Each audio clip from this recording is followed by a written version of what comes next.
ਨਮਸਕਾਰ ਖਬਰਾਂ ਦੇ ਇਸ ਬੁਲੇਟਿਨ ਵਿੱਚ ਤੁਹਾਡਾ ਸਵਾਗਤ ਹੈ। ਮੈਂ ਹਾਂ ਪਰਮਿੰਦਰ ਸਿੰਘ। ਪਹਿਲਾਂ ਇੱਕ ਨਜ਼ਰ ਹੁਣ ਤੱਕ ਦੀਆਂ ਚੋਣਵੀਆਂ ਖਬਰਾਂ ਤੇ। ਰਾਸ਼ਟਰੀ ਖੇਡ ਦਿਵਸ ਮੌਕੇ ਰਾਸ਼ਟਰਪਤੀ ਰਾਮਨਾਥ ਕੋਵਿੰਦ ਨੇ ਆਨਲਾਈਨ ਸਮਾਗਮ ਦੌਰਾਨ ਖੇਡ ਜਗਤ ਦੇ 74 ਖਿਡਾਰੀਆਂ ਨੂੰ ਵੱਖ-ਵੱਖ ਖੇਡ ਪੁਰਸਕਾਰ ਦੇ ਕੇ ਸਨਮਾਨਿਤ ਕੀਤਾ। ਖੇਡ ਮੰਤਰੀ ਕਿਰਨ ਰਿਜਿਜੂ ਨੇ ਦਿੱਲੀ ਦੇ ਧਿਆਨ ਚੰਦ ਸਟੇਡੀਅਮ ਵਿੱਚ ਹਾਕੀ ਦੇ ਜਾਦੂਗਰ ਮੇਜਰ ਧਿਆਨ ਚੰਦ ਦੇ ਬੁੱਤ ਤੇ ਸ਼ਰਧਾ ਦੇ ਫੁੱਲ ਭੇਂਟ ਕੀਤੇ। ਕਿਰਨ ਰਿਜਿਜੂ ਨੇ ਕਿਹਾ ਕਿ ਵਧੀਆ ਕਾਰਗੁਜ਼ਾਰੀ ਵਾਲੇ ਖਿਡਾਰੀਆਂ ਦਾ ਸਨਮਾਨ ਹੋਣਾ ਚਾਹੀਦਾ ਹੈ, ਜਿਸ ਕਰਕੇ ਖੇਡ ਪੁਰਸਕਾਰ ਦੀ ਗਿਣਤੀ ਵਿੱਚ ਇਸ ਵਾਰ ਵਾਧਾ ਕਰਨ ਦੇ ਨਾਲ ਇਨਾਮ ਰਾਸ਼ੀ ਵੀ ਵਧਾਈ ਗਈ ਹੈ। ਖੇਡ ਰਤਨ ਪੁਰਸਕਾਰ ਦੀ ਰਾਸ਼ੀ 7,05,000 ਤੋਂ ਵਧਾ ਕੇ 25 ਲੱਖ ਅਤੇ ਅਰਜਨ ਪੁਰਸਕਾਰ ਲਈ 5 ਲੱਖ ਤੋਂ 15 ਲੱਖ ਰੁਪਏ ਕੀਤੀ ਗਈ। ਪ੍ਰਧਾਨ ਮੰਤਰੀ ਨਰਿੰਦਰ ਮੋਦੀ ਨੇ ਖੇਤੀ ਸੈਕਟਰ ਵਿੱਚ ਨਵੀਂ ਤਕਨਾਲੋਜੀ ਦੀ ਵਰਤੋਂ ਦੀ ਲੋੜ ਤੇ ਜ਼ੋਰ ਦਿੱਤਾ।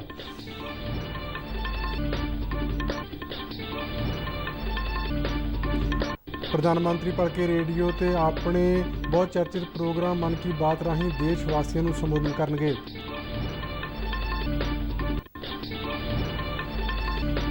BSF ने जम्मू के सांबा सैक्टर में कौमांतरी सरहद के कंडियाली तार नेड़े सुरंग का पता लगाया। भारत ने 4 करोड़ तो वध करोना टेस्ट करने का मील पत्थर हासिल किया। देश में कोविड-19 तो सेहतयाब होने की दर 76.47 तक पुजी। ਹੁਣ तक 26,48,998 मरीज कोरोना तो सेहतयाब होए। कोरोना की पुष्टि वाले कुल मरीजों की संख्या 34,63,972 तक पहुँची।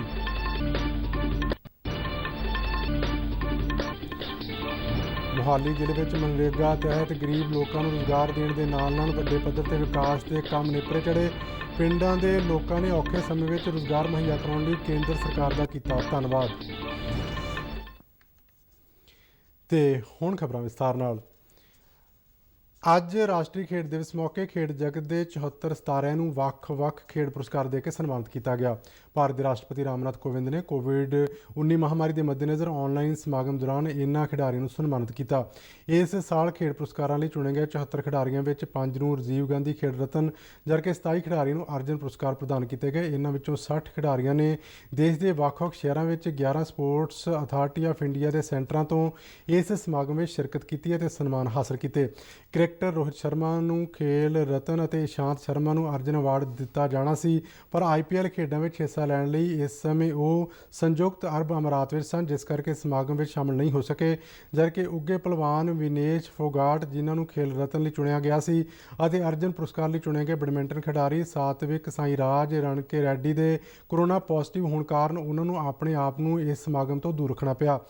3 ਖੇਲ ਰਤਨ ਪੁਰਸਕਾਰ ਜੇਤੂ ਟੇਬਲ ਟੈਨਿਸ ਖਿਡਾਰੀ ਮਣਕਾ ਬੱਤਰਾ, ਪੈਰਾਲੰਪਿਕ ਸੋਨ ਤਗਮਾ ਜੇਤੂ ਮਰੀਅਨੱਪਨ ਥੰਗਾਵੇਲੂ ਅਤੇ ਭਾਰਤ ਦੀ ਮਹਿਲਾ ਹਾਕੀ ਟੀਮ ਦੀ ਕਪਤਾਨ ਰਾਣੀ ਰਾਮਪਾਲ ਨੇ ਇਨਾਮ ਵੰਡ ਸਮਾਗਮ ਵਿੱਚ ਸ਼ਿਰਕਤ ਕੀਤੀ।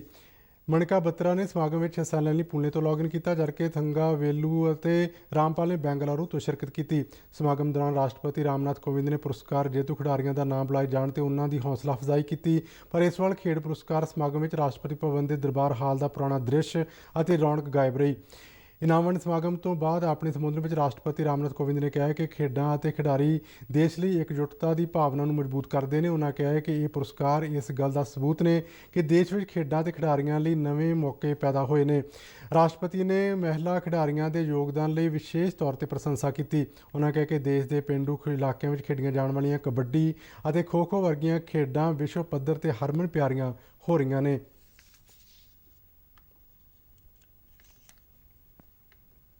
खेल और खिलाड़ी हमारे देशवासियों में एकजुटता की भावना को मजबूत बनाते हैं। आप सभी खिलाड़ियों के पुरस्कार पाने के विषय में और आपकी सफलता के बारे में बहुत से लोग जान जाते हैं, लेकिन बहुत कम लोग उस परिश्रम, संघर्ष तथा आशा निराशा के अच्छे बुरे अनुभवों को समझ पाते हैं जिनसे गुजरते हुए आप सबने, आपके प्रशिक्षकों, परिवारजनों और शुभचिंतकों ने अपनी मंजिल पाई है। आप सबने ये सिद्ध किया है कि इच्छा, लगन और मेहनत के बल पर सभी बाधाओं को दूर किया जा सकता है। यही खेल कूद की सबसे बड़ी विशेषता है। यही अच्छे दिन हाकी ਦੇ ਜਾਦੂਗਰ ਕਹੇ ਜਾਂਦੇ ਖਿਡਾਰੀ ਮੇਜਰ ਧਿਆਨ ਚੰਦ ਦੀ ਯਾਦ ਵਿੱਚ ਮਨਾਇਆ ਜਾਂਦਾ ਹੈ। ਖੇਡ ਦਿਵਸ ਮੌਕੇ ਇਸ ਮਹਾਨ ਖਿਡਾਰੀ ਨੂੰ ਸ਼ਰਧਾਂਜਲੀਆਂ ਭੇਂਟ ਕੀਤੀਆਂ ਗਈਆਂ। ਪ੍ਰਧਾਨ ਮੰਤਰੀ ਨਰਿੰਦਰ ਮੋਦੀ ਨੇ ਪ੍ਰਸਿੱਧ ਹਾਕੀ ਖਿਡਾਰੀ ਮੇਜਰ ਧਿਆਨ ਚੰਦ ਨੂੰ ਸ਼ਰਧਾਂਜਲੀ ਭੇਂਟ ਕਰਦਿਆਂ ਕਿਹਾ ਹੈ ਕਿ ਹਾਕੀ ਵਿੱਚ ਧਿਆਨ ਚੰਦ ਵੱਲੋਂ ਪਾਏ ਗਏ ਯੋਗਦਾਨ ਨੂੰ ਭੁਲਾਇਆ ਨਹੀਂ ਜਾ ਸਕਦਾ। ਯੁਵਾ ਮਾਮਲਿਆਂ ਅਤੇ ਖੇਡਾਂ ਬਾਰੇ ਕੇਂਦਰੀ ਮੰਤਰੀ ਕਿਰਨ ਰਿਜੀਜੂ ਨੇ ਅੱਜ ਸਵੇਰੇ ਦਿੱਲੀ ਦੇ ਧਿਆਨ ਚੰਦ ਸਟੇਡੀਅਮ ਵਿੱਚ ਮੇਜਰ ਧਿਆਨ ਚੰਦ ਦੇ ਬੁੱਤ ਤੇ ਸ਼ਰਧਾ ਦੇ ਫੁੱਲ ਭੇਂਟ ਕੀਤੇ। ਉਹਨਾਂ ਵਿਲੱਖਣ ਪ੍ਰਾਪਤੀਆਂ ਲਈ ਕੌਮੀ ਖੇਡ ਪੁਰਸਕਾਰ ਜੇਤੂ ਖਿਡਾਰੀਆਂ ਨੂੰ ਵਧਾਈਆਂ ਦਿੱਤੀਆਂ ਤੇ ਦੇਸ਼ ਲਈ ਨਾਮਣਾ ਖੱਟਣ ਲਈ ਉਹਨਾਂ ਦੀ ਪ੍ਰਸ਼ੰਸਾ ਕੀਤੀ। ਕਿਰਨ ਰਿਜੀਜੂ ਨੇ ਕਿਹਾ ਹੈ ਕਿ ਕੌਮਾਂਤਰੀ ਪੱਧਰ ਤੇ ਭਾਰਤੀ ਐਥਲੀਟਾਂ ਦੀ ਕਾਰਗੁਜ਼ਾਰੀ ਬਿਹਤਰ ਹੋਈ ਹੈ। ਖੇਡ ਮੰਤਰੀ ਨੇ ਕਿਹਾ ਹੈ ਕਿ ਵਧੀਆ ਕਾਰਗੁਜ਼ਾਰੀ ਵਾਲੇ ਐਥਲੀਟਾਂ ਦਾ ਸਨਮਾਨ ਹੋਣਾ ਚਾਹੀਦਾ ਹੈ। ਇਸ ਲਈ ਇਸ ਵਾਰ ਕੌਮੀ ਖੇਡ ਪੁਰਸਕਾਰਾਂ ਜੇਤੂਆਂ ਦੀ ਗਿਣਤੀ ਵਿੱਚ ਵਾਧਾ ਹੋਇਆ ਹੈ। Prize money for the sports awards and as well as the adventure, both we have decided to increase, and sports we have already increased and adventure we will be increasing in a day or two. Khel Ratna is 25 lakhs now, Arjuna is 15 lakhs and Dronacharya lifetime is 15 lakhs and Dronacharya regular is 10 lakhs, Dhyan Chand is 10 lakhs. And there are some other categories like Rashtriya Khel Puruskar, Protsahan Puruskar. Tenzin Norgay will be 10 lakhs. ਪ੍ਰਧਾਨ ਮੰਤਰੀ ਨਰਿੰਦਰ ਮੋਦੀ ਨੇ ਕਿਹਾ ਹੈ ਕਿ ਭਾਰਤ ਨੇ ਫਸਲਾਂ ਲਈ ਖਤਰਾ ਬਣੇ ਬਾਹਰੋਂ ਆਉਣ ਵਾਲੇ ਟਿੱਡੀ ਦਲ ਦੇ ਵਾਧੇ ਨੂੰ ਡਰੋਨਾਂ ਸਮੇਤ ਨਵੀਂ ਤਕਨਾਲੋਜੀ ਦਾ ਇਸਤੇਮਾਲ ਕਰਕੇ ਕੰਟਰੋਲ ਕਰਨ ਵਿੱਚ ਸਫਲਤਾ ਹਾਸਲ ਕੀਤੀ ਹੈ ਤੇ ਇਸ ਗੱਲ ਨੂੰ ਯਕੀਨੀ ਬਣਾਇਆ ਹੈ ਕਿ ਟਿੱਡੀ ਦਲ ਦੇ ਹਮਲੇ ਨਾਲ ਫਸਲਾਂ ਦਾ ਬਹੁਤਾ ਨੁਕਸਾਨ ਨਾ ਹੋਵੇ। ਅੱਜ ਝਾਂਸੀ ਦੇ ਰਾਣੀ ਲక్ష్ਮੀ ਬਾਈ ਕੇਂਦਰੀ ਖੇਤੀ ਯੂਨੀਵਰਸਿਟੀ ਦੇ ਕਾਲਜ ਅਤੇ ਪ੍ਰਸ਼ਾਸਕੀ ਇਮਾਰਤ ਦੇ ਵਰਚੁਅਲ ਉਦਘਾਟਨ ਮੌਕੇ ਬੋਲਦਿਆਂ ਨਰਿੰਦਰ ਮੋਦੀ ਨੇ ਖੇਤੀ ਸੈਕਟਰ ਵਿੱਚ ਆਧੁਨਿਕ ਤਕਨਾਲੋਜੀ ਦੇ ਇਸਤੇਮਾਲ ਨੂੰ ਵਧਾਉਣ ਦੀ ਲੋੜ ਤੇ ਜ਼ੋਰ ਦਿੱਤਾ। ਉਹਨਾਂ ਨੇ ਕਿਹਾ ਕਿ 10 ਤੋਂ ਵੱਧ ਸੂਬਿਆਂ ਨੂੰ ਟਿੱਡੀ ਦਲ ਦੀ ਸਮੱਸਿਆ ਪੇਸ਼ ਆਈ, ਜਿਨ੍ਹਾਂ ਵਿੱਚ ਉੱਤਰ ਪ੍ਰਦੇਸ਼ ਵੀ ਸ਼ਾਮਲ ਹੈ। ਪ੍ਰਧਾਨ ਮੰਤਰੀ ਨੇ ਕਿਹਾ ਹੈ ਕਿ ਬੁੰਦੇਲਖੰਡ ਖੇਤਰ ਵਿੱਚ 30 ਸਾਲਾਂ ਤੋਂ ਬਾਅਦ ਟਿੱਡੀ ਦਲ ਦਾ ਹਮਲਾ ਹੋਇਆ। ਉਹਨਾਂ ਕਿਹਾ ਕਿ ਜਿਸ ਰਫ਼ਤਾਰ ਨਾਲ ਟਿੱਡੀ ਦਲ ਦੇਸ਼ ਵਿੱਚ ਫੈਲ ਰਿਹਾ ਸੀ, ਰਵਾਇਤੀ ਢੰਗ ਨਾਲ ਇਸ ਨੂੰ ਕਾਬੂ ਕਰਨਾ ਸੰਭਵ ਨਹੀਂ ਸੀ। ਨਰਿੰਦਰ ਮੋਦੀ ਨੇ ਜ਼ੋਰ ਦੇ ਕੇ ਕਿਹਾ ਕਿ ਕੇਂਦਰ ਸਰਕਾਰ ਨੇ ਟਿੱਡੀ ਦਲ ਦੇ ਹਮਲੇ ਤੋਂ ਫਸਲਾਂ ਨੂੰ ਬਚਾਉਣ ਲਈ ਜੰਗੀ ਪੱਧਰ ਤੇ ਕੰਮ ਕੀਤਾ। ਦੇਸ਼ ਭਰ ਵਿੱਚ ਟਿੱਡੀ ਦਲ ਤੇ ਕਾਬੂ ਪਾਉਣ ਲਈ ਕੋਈ 12 ਕੰਟਰੋਲ ਰੂਮ ਸਥਾਪਿਤ ਕੀਤੇ ਗਏ ਅਤੇ ਪ੍ਰਸ਼ਾਸਨ ਵੱਲੋਂ ਟਿੱਡੀ ਦਲ ਦੇ ਖਾਤਮੇ ਲਈ ਵਿਸ਼ੇਸ਼ ਸਪਰੇਅ ਮਸ਼ੀਨਾਂ ਖਰੀਦੀਆਂ ਗਈਆਂ, ਜਿਨ੍ਹਾਂ ਨੂੰ ਪ੍ਰਭਾਵਿਤ ਇਲਾਕਿਆਂ ਵਿੱਚ ਭੇਜਿਆ ਗਿਆ। ਪ੍ਰਧਾਨ ਮੰਤਰੀ ਨੇ ਕਿਹਾ ਕਿ ਕਾਲਜ ਕੈਂਪਸ ਤੋਂ ਖੇਤ ਤੱਕ ਸਾਨੂੰ ਆਪਣੇ ਮਾਹਰਾਂ ਲਈ ਤੰਤਰ ਨੂੰ ਮਜ਼ਬੂਤ ਕਰਨ ਦੀ ਲੋੜ ਹੈ ਅਤੇ ਰਾਣੀ ਲక్ష్ਮੀ ਬਾਈ ਕੇਂਦਰੀ ਖੇਤੀ ਯੂਨੀਵਰਸਿਟੀ ਇਸ ਵਿੱਚ ਮਹੱਤਵਪੂਰਨ ਰੋਲ ਅਦਾ ਕਰ ਸਕਦੀ ਹੈ। कृषि से जुड़ी शिक्षा को, उसकी प्रैक्टिकल एप्लीकेशन को स्कूल स्तर पर ले जाना भी आवश्यक है। प्रयास है कि गांव के स्तर पर मिडिल स्कूल लेवल पर ही कृषि के विषय को इंट्रोड्यूस किया जाए। इससे 2 लाभ होंगे। एक लाभ तो ये होगा कि गांव के बच्चों में खेती से जुड़ी जो एक स्वाभाविक समझ होती है, उसका वैज्ञानिक तरीके से विस्तार होगा। दूसरा लाभ ये होगा कि वो खेती और इससे जुड़ी तकनीक, व्यापार, कारोबार, इसके बारे में अपने परिवार को ज्यादा जानकारी दे पाएंगे। इससे देश में एग्रो एंटरप्राइज को भी और बढ़ावा मिलेगा। ਪ੍ਰਧਾਨ ਮੰਤਰੀ ਨਰਿੰਦਰ ਮੋਦੀ ਭਲਕੇ ਰੇਡੀਓ ਤੇ ਮਨ ਕੀ ਬਾਤ ਪ੍ਰੋਗਰਾਮ ਰਾਹੀਂ ਦੇਸ਼ ਵਾਸੀਆਂ ਨੂੰ ਸੰਬੋਧਨ ਕਰਨਗੇ। ਇਸ ਮਹੀਨਾਵਾਰ ਪ੍ਰੋਗਰਾਮ ਦੀ ਇਹ 68ਵੀਂ ਕੜੀ ਹੋਵੇਗੀ। ਮਨ ਕੀ ਬਾਤ ਪ੍ਰੋਗਰਾਮ ਆਕਾਸ਼ਵਾਣੀ ਦੇ ਨਾਲ ਦੂਰਦਰਸ਼ਨ ਦੇ ਸਾਰੇ ਚੈਨਲਾਂ ਤੇ ਵੀ ਸਵੇਰੇ 11 ਵਜੇ ਪ੍ਰਸਾਰਿਤ ਕੀਤਾ ਜਾਂਦਾ ਹੈ। ਇਸ ਪ੍ਰੋਗਰਾਮ ਰਾਹੀਂ ਪ੍ਰਧਾਨ ਮੰਤਰੀ ਜਿੱਥੇ ਆਪਣੀ ਸਰਕਾਰ ਦੇ ਪ੍ਰੋਗਰਾਮਾਂ, ਲੋਕਾਂ ਵੱਲੋਂ ਕੀਤੇ ਗਏ ਚੰਗੇ ਕੰਮਾਂ ਤੇ ਦੇਸ਼ ਨੂੰ ਦਰਪੇਸ਼ ਚੁਣੌਤੀਆਂ ਦਾ ਜ਼ਿਕਰ ਕਰਦੇ ਨੇ, ਉੱਥੇ ਲੋਕਾਂ ਦੇ ਸੁਝਾਵਾਂ ਨੂੰ ਇਸ ਪ੍ਰੋਗਰਾਮ ਵਿੱਚ ਸ਼ਾਮਲ ਕੀਤਾ ਜਾਂਦਾ ਹੈ। ਕਈ ਲੋਕਾਂ ਨਾਲ ਉਹ ਸਿੱਧੀ ਗੱਲਬਾਤ ਵੀ ਕਰਦੇ ਨੇ, ਜਿਸ ਦੇ ਚੱਲਦਿਆਂ ਮਨ ਕੀ ਬਾਤ ਪ੍ਰੋਗਰਾਮ ਵਧੇਰੇ ਹਰਮਨ ਪਿਆਰਾ ਹੋਇਆ ਹੈ। ਮਨ ਕੀ ਬਾਤ ਪ੍ਰੋਗਰਾਮ ਦਾ ਪੰਜਾਬੀ ਰੂਪਾਂਤਰ ਡੀਡੀ ਪੰਜਾਬੀ ਤੇ ਪ੍ਰੋਗਰਾਮ ਦੇ ਸਿੱਧੇ ਪ੍ਰਸਾਰਣ ਤੋਂ ਤੁਰੰਤ ਬਾਅਦ ਅਤੇ ਇਸ ਦਾ ਮੁੜ ਪ੍ਰਸਾਰਣ ਉਸੇ ਦਿਨ ਰਾਤ 8 ਵਜੇ ਦੇਖਿਆ ਜਾ ਸਕੇਗਾ। ਸੀਮਾ ਸੁਰੱਖਿਆ ਬਲ ਨੇ ਅੱਜ ਜੰਮੂ ਵਿੱਚ ਭਾਰਤ ਪਾਕਿਸਤਾਨ ਕੌਮਾਂਤਰੀ ਸਰਹੱਦ ਤੇ ਕੰਡਿਆਲੀ ਤਾਰ ਦੇ ਹੇਠਾਂ ਬਣਾਈ ਗਈ ਇੱਕ ਸੁਰੰਗ ਦਾ ਪਤਾ ਲਗਾਇਆ, ਜਿਸ ਮਗਰੋਂ ਸੀਮਾ ਸੁਰੱਖਿਆ ਬਲ ਵੱਲੋਂ ਇਸ ਇਲਾਕੇ ਵਿੱਚ ਘੁਸਪੈਠ ਵਿੱਚ ਮਦਦ ਕਰਨ ਲਈ ਅਜਿਹੇ ਹੋਰ ਢਾਂਚਿਆਂ ਦਾ ਪਤਾ ਲਗਾਉਣ ਲਈ ਵੱਡੇ ਪੱਧਰ ਤੇ ਤਲਾਸ਼ੀ ਅਭਿਆਨ ਸ਼ੁਰੂ ਕੀਤਾ ਗਿਆ। ਇਸੇ ਦੌਰਾਨ BSF ਵੱਲੋਂ ਪਤਾ ਲਗਾਈ ਗਈ ਇਸ ਸੁਰੰਗ ਬਾਰੇ ਹੋਰ ਵਿਸ਼ਲੇਸ਼ਣ ਅਤੇ ਜਾਂਚ ਕੀਤੀ ਜਾ ਰਹੀ ਹੈ।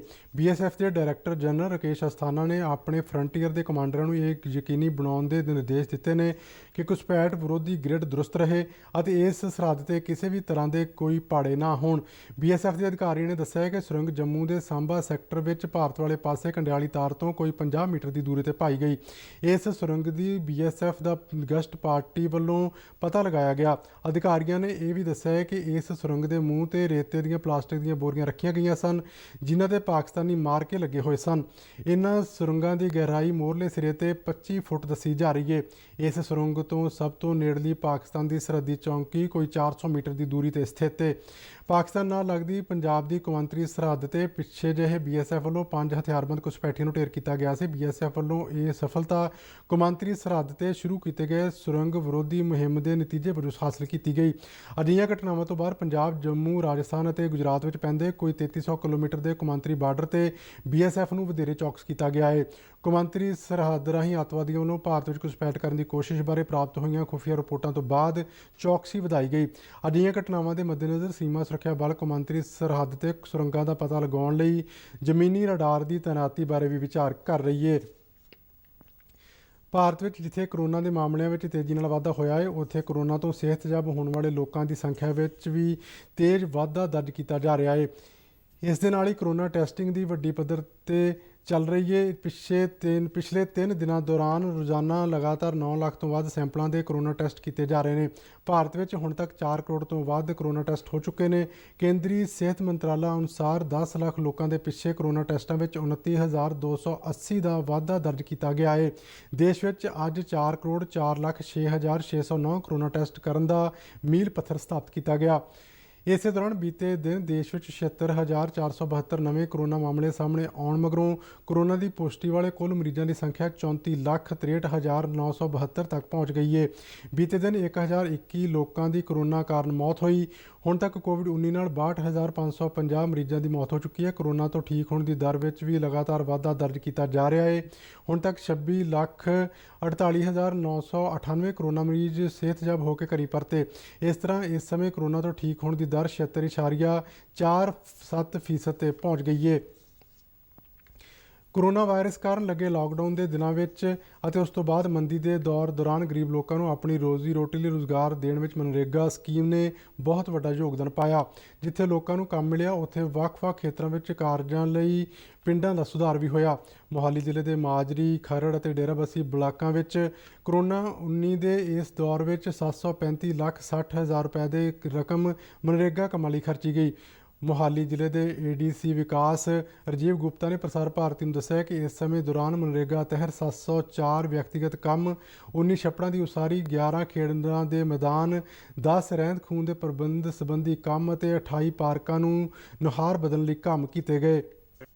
ਜਿਹੜਾ ਕੋਵਿਡ ਦੇ ਦੌਰਾਨ ਮੋਹਾਲੀ 'ਚ ਨਰੇਗਾ ਦੇ ਅੰਡਰ ਅਸੀਂ ਕਾਫੀ ਕੰਮ ਕੀਤਾ ਹੈ। ਇਹਦੇ 'ਚ ਟੋਟਲ ਅਸੀਂ ਹੁਣ ਤੱਕ 7.35 ਕਰੋੜ ਰੁਪਏ ਖਰਚ ਕਰ ਚੁੱਕੇ ਹਾਂ ਤੇ 2.21 ਲੱਖ ਮੈਨ ਡੇਜ਼ ਜਿਹੜੇ ਹੈਗੇ ਆ ਅਸੀਂ ਜਨਰੇਟ ਕਰ ਚੁੱਕੇ ਹਾਂ, ਜਿਹਦੇ 'ਚ ਜ਼ਿਆਦਾ ਜਿਹੜੇ ਹੈ ਪਿੰਡ 'ਚ ਰਹਿਣ ਵਾਲੇ ਬਿਲਕੁਲ ਗਰੀਬ ਜਿਹੜੇ ਬੰਦੇ ਹੈਗੇ, ਜਿਹੜੇ ਪਿੰਡ ਤੋਂ ਬਾਹਰ ਕੋਵਿਡ ਕਰਕੇ ਨਹੀਂ ਜਾ ਸਕੇ, ਉਹਨਾਂ ਲਈ ਅਸੀਂ ਇੰਪਲੋਇਮੈਂਟ ਜਨਰੇਟ।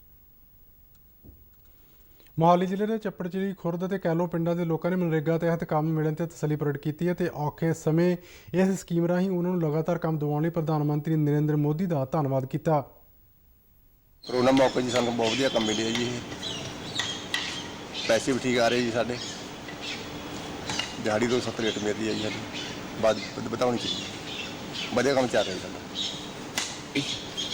ਮੋਦੀ ਸਾਹਿਬ ਦਾ ਸ਼ੁਕਰੀਆ ਜੀ, ਸਾਨੂੰ ਆਹ ਨੰਬਰ ਕੰਮ ਮਿਲਿਆ, ਨਰੇਗਾ ਕੰਮ ਮਿਲਿਆ ਜੀ ਸਾਨੂੰ ਨਰੇਗਾ ਵਿੱਚ ਤੇ ਕੰਮ ਬਹੁਤ ਵਧੀਆ ਚੱਲ ਰਿਹਾ ਜੀ। ਤੇ ਇੱਕ ਇਹਨਾਂ ਦੇ ਆਏ ਵੀ ਨਹੀਂ ਵੀ ਪੈਸੇ ਰੁਕੇ ਆ ਜੀ, ਕਦੇ ਨਾਲ ਦੀ ਨਾਲ ਆ ਰਹੇ ਆ ਜੀ। ਬਾਕੀ ਇਹਨਾਂ ਦੇ ਜਿਵੇਂ ਹੁਣ ਨਾਲਾ ਬਣਿਆ ਜੀ, ਇਹ ਬਿਮਾਰੀ ਫੈਲਣ ਤੋਂ ਇਹਨਾਂ ਨੇ ਬਣਾਤੇ ਜੀ। ਸਫਾਈ ਹੋ ਰਹੀ ਹੈ ਜੀ। 163 ਰੁਪਏ ਦਿਹਾੜੀ ਹੈ ਜੀ, 100 ਦਿਨ ਦਾ ਕੰਮ ਹੈ ਜੀ। ਸਾਨੂੰ ਕਰੋਨਾ ਦੇ ਵਿੱਚ ਪਿੰਡ 'ਚ ਕੰਮ ਮਿਲਿਆ, ਜੋ ਕਿ ਸਾਡੀ ਗਵਰਨਮੈਂਟ ਨੇ ਬਹੁਤ ਹੈਲਪ ਕੀਤੀ ਹੈ। ਸਾਨੂੰ 263 ਰੁਪਏ ਦਿਹਾੜੀ ਮਿਲ ਰਹੀ ਹੈ। ਮੋਦੀ ਸਾਹਿਬ ਦਾ ਬਹੁਤ ਸ਼ੁਕਰੀਆ, ਜਿਹਨੇ ਘਰ ਬੈਠੇ ਸਾਨੂੰ ਕੰਮ ਦਿੱਤਾ, ਸਾਨੂੰ ਬਾਹਰ ਜਾਣ ਦੀ ਜ਼ਰੂਰਤ ਨਹੀਂ ਪੈਂਦੀ। ਸਾਨੂੰ ਨਰੇਗਾ ਦਾ ਬਹੁਤ ਵਧੀਆ ਕੰਮ ਮਿਲ ਰਿਹਾ ਜੀ। 263 ਰੁਪਏ ਦਿਹਾੜੀ ਮਿਲ ਰਹੀ ਹੈ। ਅਸੀਂ ਆਪਣੇ ਬੱਚਿਆਂ ਦਾ ਗੁਜ਼ਾਰਾ ਕਰ ਰਹੇ ਹਾਂ। ਲੋਕਡਾਊਨ ਵਿੱਚ ਸਾਡਾ ਕੰਮ ਵਧੀਆ ਚੱਲ ਰਿਹਾ ਜੀ। ਧੰਨਵਾਦ। ਅੰਤਰਰਾਸ਼ਟਰੀ ਕਬੱਡੀ ਖਿਡਾਰੀ ਅਤੇ ਉੱਘੇ ਬਾਡੀ ਬਿਲਡਰ ਸਤਨਾਮ ਖੱਟੜਾ ਦਾ ਅੱਜ ਫਤਿਹਗੜ੍ਹ ਸਾਹਿਬ ਜ਼ਿਲ੍ਹੇ ਵਿੱਚ ਪੈਂਦੇ ਪਿੰਡ ਪਲਮਾਜਰਾ ਵਿੱਚ ਅੰਤਮ ਸੰਸਕਾਰ ਕਰ ਦਿੱਤਾ ਗਿਆ। ਸਤਨਾਮ ਖੱਟੜਾ ਦਾ ਅੱਜ ਦਿਲ ਦਾ ਦੌਰਾ ਪੈਣ ਮਗਰੋਂ ਦੇਹਾਂਤ ਹੋ ਗਿਆ। ਖੱਟੜਾ ਦੇ ਅੰਤਮ ਸੰਸਕਾਰ ਵਿੱਚ ਵੱਡੀ ਗਿਣਤੀ ਵਿੱਚ ਇਲਾਕੇ ਦੇ ਲੋਕਾਂ ਤੋਂ ਇਲਾਵਾ ਸਿਆਸੀ ਆਗੂਆਂ ਨੇ ਵੀ ਸ਼ਿਰਕਤ ਕੀਤੀ ਅਤੇ ਸ਼ਰਧਾਂਜਲੀਆਂ ਭੇਂਟ ਕੀਤੀਆਂ। ਸਤਨਾਮ ਖੱਟੜਾ ਨੂੰ ਇਲਾਕੇ ਵਿੱਚ ਇੱਕ ਬਹੁਤ ਹੀ ਮਿਲਣਸਾਰ ਅਤੇ ਸਮਾਜ ਸੇਵਾ ਲਈ ਹਮੇਸ਼ਾ ਤਤਪਰ ਨੌਜਵਾਨ ਵੱਲੋਂ ਜਾਣਿਆ ਜਾਂਦਾ ਸੀ। ਪਿੰਡ ਦੇ ਲੋਕਾਂ ਨੇ ਦੱਸਿਆ ਕਿ ਖੱਟੜਾ ਨੂੰ ਪਿਛਲੇ ਦਿਨੀ ਖੂਨ ਦੀਆਂ ਉਲਟੀਆਂ ਆਈਆਂ ਅਤੇ ਅੱਜ ਸਵੇਰੇ ਦਿਲ ਦਾ ਦੌਰਾ ਪੈਣ ਕਾਰਨ ਉਹਨਾਂ ਦਾ ਦੇਹਾਂਤ ਹੋ ਗਿਆ। ਤੇ ਇਸ ਦੇ ਨਾਲ ਹੀ ਖਬਰਾਂ ਦਾ ਬੁਲੇਟਿਨ ਖਤਮ ਹੋਇਆ। ਆਗਿਆ ਦਿਓ। ਨਮਸਕਾਰ।